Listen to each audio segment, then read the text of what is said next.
Hello students, how are you. उम्मीद है आप सब ठीक होंगे। आज का जो हमारा लेक्चर है वो 9th क्लास के हवाले से है। लेक्चर नंबर 4 है। जो दो ब्रांचेस रह चुकी थी उसे आज हम डिस्कस करेंगे।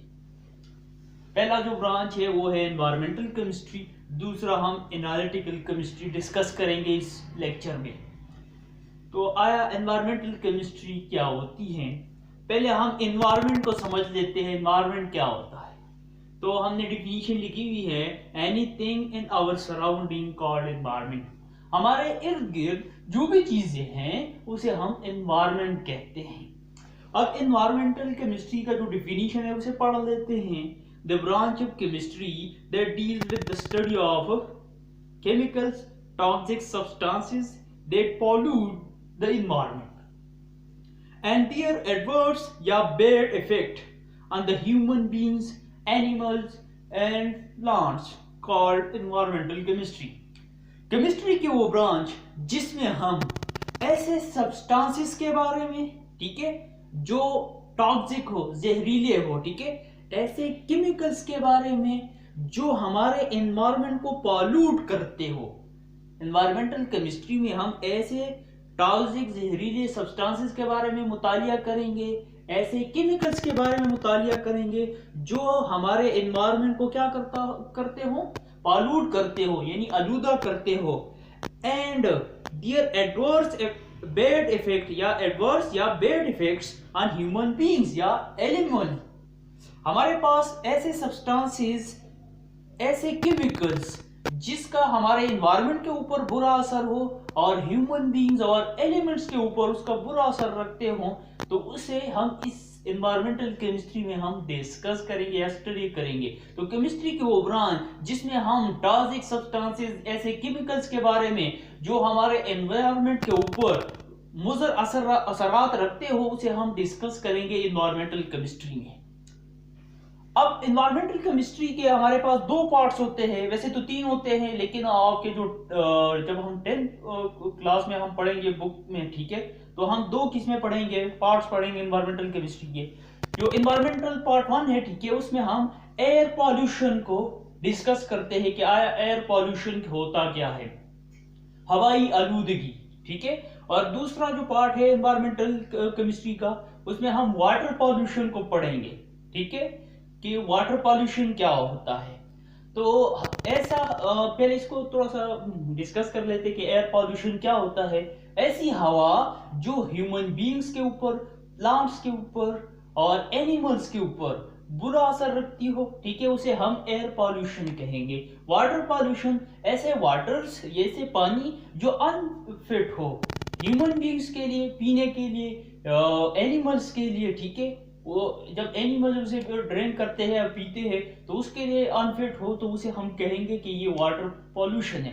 आपने देखा होगा हम घरों में वाटर को यूज करते हैं, बर्तन धो लेते हैं, उसमें हम कपड़े धो लेते हैं, ठीक है, तो वो हमारे पास नालियों के जरिए रिवर में चले जाते हैं, फिर उसे वो जो एनिमल्स होते हैं वो पीते हैं, तो उसके लिए मुजर है, ठीक है, तो वो कहलाएगा वाटर पॉल्यूशन। अच्छा, अब एक और लफ्ज आ जाता है पॉल्यूटेंट क्या होता है, ठीक है। पॉल्यूटेंट हमने ये डिस्कस किया है, substance whose presence in the environment make it polluted. ऐसी चीजें जो हमारे पास एनवायरनमेंट को, यानी इधर हम डिस्कस कर रहे हैं एयर और वाटर को, ठीक है, तो ऐसे सब्सटेंसेस जो हमारी हवा को और पानी को आलूदा करे तो उसे हम कहेंगे पॉल्यूटेंट। जो चीजें हमारे एनवायरनमेंट यानी वाटर और एयर को पॉल्यूट करेगा उसे हम कहेंगे पॉल्यूटेंट। अच्छा, इस एनवायरमेंटल केमिस्ट्री में हम पॉल्यूटेंट को पढ़ेंगे, डिस्कस करेंगे, ठीक है।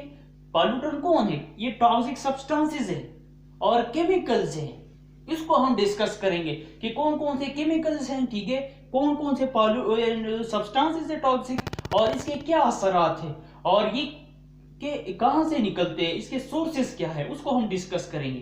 तो कुछ सोर्सेज मैंने लिए कि हमारे पास जो नेचुरल सोर्सेज है इसको हम डिस्कस करेंगे। नेचुरल सोर्सेज मिसाल के तौर पर जंगल है, उसमें आग लग गई, ठीक है, तो उससे डस्ट निकलेंगे, वो हमारे हवा में मिलेंगे, ठीक है, उससे मुख्तलिफ गैसेस निकलेंगे, वो भी हमारे हवा में मिलेंगे और हमारे बदनों के ऊपर, हमारे जिस्मों के ऊपर, एनिमल्स के ऊपर उसके मुज़र असरात होंगे, ठीक है। तो ये सोर्स हो गया। दूसरा सोर्स है ह्यूमन बींग्स। हम जो है हम लकड़ियों को चलाते हैं, ठीक है, हम क्या करते हैं, इंडस्ट्रीज को चलाते हैं, ठीक है, उसमें बहुत सी चीजें बनाते हैं और उनसे हमारे पास जो टॉक्सिक सब्सटेंसेस है गैसेस की शक्ल में वो निकलते हैं, ठीक है, और बाज़ औक़ात हम लिक्विड की शक्ल में वाटर में उसे शामिल कर देते हैं। तो ये भी हमारे पास सोर्सेज हो गई टॉक्सिक सब्सटेंसेस की। और मेन वजह इसका फासिल फ्यूज है, पेट्रोल को हम जलाते हैं गाड़ियों में, ठीक है, बसेस में। इसी तरह नेचुरल गैस को भी हम यूज करते हैं घरों में, बसेस में, ठीक है। इसी तरह और भी आपके पास जो है कोयला है, कोयले से बहुत से आपके पास जो पॉल्यूटेंट है या टॉक्सिक सब्सटेंसेस है वो निकलते हैं, ठीक है। तो ये जो सारे सोर्सेज है, ठीक है, ये किसके सोर्सेज है, पॉल्यूटेंट के, टॉक्सिक सब्सटेंसेस के सोर्सेज है। ये इधर मैंने कुछ पॉल्यूटेंट्स आपको शो किए हैं कि ऑक्साइड्स ऑफ नाइट्रोजन, नाइट्रोजन के जो ऑक्साइड्स हैं, ठीक है, वो हमारे एनवायरनमेंट को आलूदा करते हैं, हमारे एयर को आलूदा करते हैं, तो वो हमारे पास पॉल्यूटेंट हो गए हैं।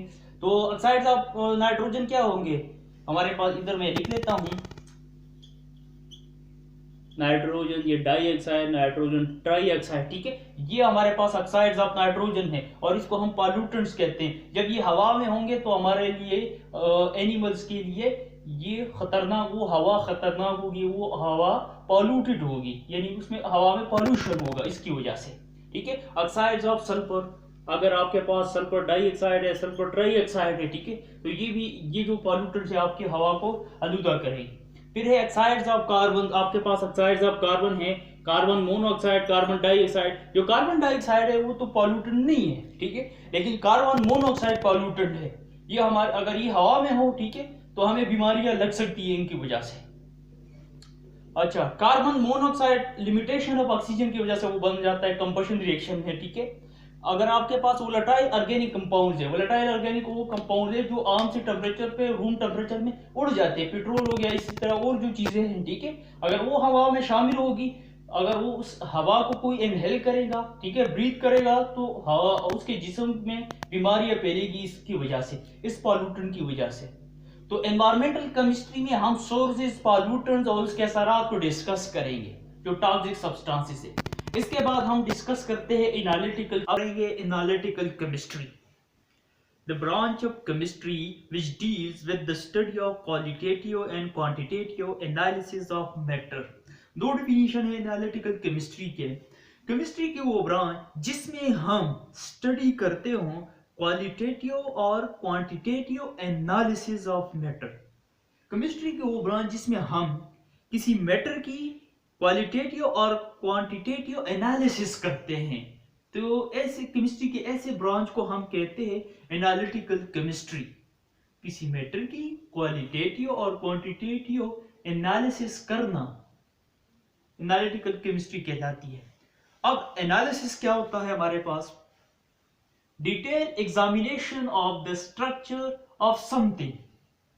जब हम किसी चीज का या किसी चीज का जो स्ट्रक्चर होता है, साख्त होता है, ठीक है, हम उसका डिटेल एग्जामिनेशन करते हैं या डिटेल स्टडी करते हैं या डिटेल से उसे देखते हैं, ठीक है, ऑब्जर्वेशन करते हैं, तो उसे हम कहते हैं एनालिसिस। अब हमारे पास दो तरह के एनालिसिस हम मैटर की करते हैं, एक होता है क्वालिटेटिव एनालिसिस और दूसरा होता है क्वांटिटेटिव एनालिसिस। अब क्वालिटेटिव एनालिसिस क्या होता है, द काइंड्स ऑफ एटम्स या molecules present in the given sample. जो हमारे पास मैटर है, ठीक है, जो मादा है, ठीक है, हमने उसका सैंपल लिया हुआ है, ठीक है, अब हम देखते हैं कि उनमें कौन से एटम्स हैं, काइंड्स ऑफ एटम्स, किस किस्म के एटम्स हमारे पास उस सैंपल में या उस मैटर में मौजूद है। जब आप ये एग्जामिन करते हो या ये देखते हो तो उसे हम कहते हैं क्वालिटेटिव एनालिसिस। अच्छा, अब है क्वांटिटेटिव एनालिसिस। क्या होता है, the amount of each atom या molecule in the given sample. आपने एक मैटर लिया है और उसका सैंपल लिया हुआ है, ठीक है, कोई मैटर है और आप देखते हो कि इसमें जो ये एटम्स है, ठीक है, इसकी मिकदार कितनी है, इसकी रेशियो कितनी है, तो उसे हम कहेंगे क्वांटिटेटिव एनालिसिस। जब भी आप किसी मैटर के बारे में क्वालिटेटिव या क्वांटिटेटिव एनालिसिस करते हो तो वो कहलाती है एनालिटिकल केमिस्ट्री। अब क्वालिटेटिव और क्वांटिटेटिव डिफिनीशन हमने पढ़ दिया। अब एग्जांपल के थ्रू मैं समझा देता हूं कि क्वालिटेटिव और क्वांटिटेटिव क्या है। ये दूसरा डिफिनीशन अभी पढ़ेंगे, ठीक है। अब हमारे पास एग्जांपल में H2O है, ठीक है। H2O को ले लेते हैं, ये हमारे पास है H2 वाटर। अब अगर हम इसकी क्वालिटेटिव एनालिसिस करेंगे, क्वालिटेटिव, ठीक है, तो हम क्या देखेंगे कि ये जो वाटर है, ये जो मैटर है, ये किस किस्म के एटम से या मॉलिक्यूल से बना है। तो हमें पता है कि ये जो वाटर है ये दो चीजों से बना है, दो एटम से बना है। एक है हाइड्रोजन और दूसरा है ऑक्सीजन। तो ये हमने कौन सा एनालिसिस किया, क्वालिटेटिव एनालिसिस, ठीक है। और दूसरा हमारे पास होता है क्वांटिटेटिव एनालिसिस। अब क्वांटिटेटिव एनालिसिस क्या है, ये जो मैटर है, ये हमारे पास, इसमें ये जो हमारे पास कोई मैटर है, ठीक है, इसमें एटम्स की अमाउंट कितनी है या मॉलिक्यूल्स की अमाउंट कितनी है या तादाद कितनी है, उसे हम कहेंगे क्वांटिटेटिव एनालिसिस। तो इसमें देख लो, हाइड्रोजन की मिकदार कितनी है, वो है 2, और ऑक्सीजन की मिकदार हमारे पास 1 है, ठीक है। तो ये हमारे पास 2:1 आ गया, ठीक है। हाइड्रोजन की मिकदार 2 है और ऑक्सीजन की मिकदार 1 है।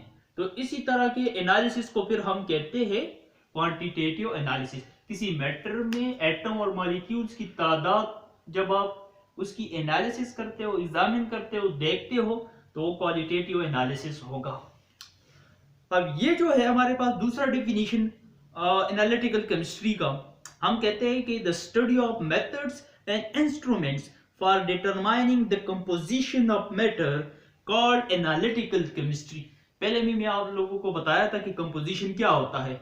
एक सब्सटेंस है, वो कितने चीजों से, यानी किस किस्म के चीजों से बना है या कौन से एटम से बना है, ठीक है, और वो एटम या जो मॉलिक्यूल्स है उसकी तादाद कितनी है, इसको हम कहते हैं कंपोजिशन, ठीक है। तो किसी मैटर के कंपोजिशन को डिटरमाइन यानी मालूम करने के लिए जो मेथड्स या इंस्ट्रूमेंट्स यूज किया जाता है, या उसके बारे में जब हम स्टडी करते हैं, ऐसे मेथड, ऐसे इंस्ट्रूमेंट्स, ठीक है, ऐसे आलात जिसके जरिए हम किसी मैटर के कंपोजिशन के बारे में जान सकते हैं या उसकी कंपोजिशन को हम मालूम कर सकते हैं, तो उसे हम कहेंगे एनालिटिकल केमिस्ट्री। आपको पता है कि हमारे पास मेथड यूज होते हैं, वो जो एम्पिरिकल फार्मूला होता है, मॉलिक्यूलर फार्मूला होता है, ठीक है, इंस्ट्रूमेंट्स स्पेक्ट्रोस्कोपी होता है हमारे पास, ठीक है, IR एक मशीन होता है, उसको हम यूज करते हैं ताकि हम कंपोजिशन को मालूम कर सकते हैं, और जो एटम्स है उसके दरमियान जो बॉन्ड लेते हैं उसको हम मालूम कर सके। तो ये आज का हमारा लेक्चर था, थोड़ा सा, ठीक है, छोटा सा था, जिसमें हमने दो ब्रांचेस को डिस्कस किया जो लास्ट वाले थे, एनवायरमेंटल और एनालिटिकल केमिस्ट्री। आइंदा हम जो हमारे पास मैटर होता है, ठीक है, उसमें जो एलिमेंट्स है, कंपाउंड्स है, मिक्सचर्स है, उसको डिस्कस करेंगे। ओके।